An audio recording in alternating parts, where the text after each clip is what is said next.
আসসালামু আলাইকুম ওয়া রাহমাতুল্লাহি ওয়া বারাকাতুহু। আপনাদের সাথে আছি আমি জুবাইর বিন ইমাম।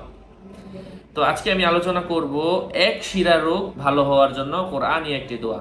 আলোচনা বুঝতে সাথেই থাকবেন। যারা এখনো চ্যানেলটি সাবস্ক্রাইব করেননি অবশ্যই সাবস্ক্রাইব করতে ভুলবেন না। এক শিরা রোগ ভালো হওয়ার জন্য যে দোয়াটা শেয়ার করব, যা সরাসরি কোরআনুল কারীমের মধ্যে এসেছে। আমার আল্লাহ তাআলা বলেন, আমি কোরআনের মধ্যে যে আয়াতগুলা সূরাগুলা নাজিল করেছি প্রত্যেকটাই মানুষের শেফার জন্য, আরোগ্যের জন্য এবং মুমিনদের জন্য রহমত। এবং কাফেরদেরকে এই আয়াতটা পড়লে তাদের বাড়ে, চুলকানি বাড়ে, তাদের কাজে দেয় না।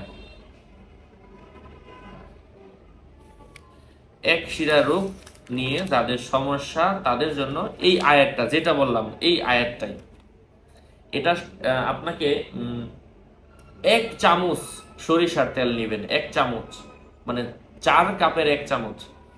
1 চামচ তেল নিয়ে এই আয়াত, যে আয়াতটা বললাম, সূরা বনী ইসরাঈলের 82 নম্বর আয়াত, ওয়ানুনাজ্জিলু মিনাল কুরআনি মা হুয়া শিফাউন ওয়া রাহমাতুল লিল মুমিনিনা ওয়া লা ইয়াজিদুল যালিমিনা ইল্লা খাসারা। এটা আপনি 70 বার পরে 70 বার এই 4 চামচের সরিষার তেলের মধ্যে আপনি ফু দিবেন এবং এই তেলটা 3 দিন অন্ডকোষের মধ্যে মালিশ করবেন। এক শিরা রোগ দেখবেন দূর হয়ে যাবে, এটা 3 দিন। এবং 3 দিন পর ভালো না হলে আবার এই এই 1 চামচ তেলে 3 দিন মালিশ করবেন, অল্প অল্প নিয়ে দিনে একবার করে। আচ্ছা, 3 দিন পরে ভালো না হলে আবার একই নিয়মে তেলটা বানাবেন, আবার এই তেলটা আবার 3 দিন মালিশ করবেন।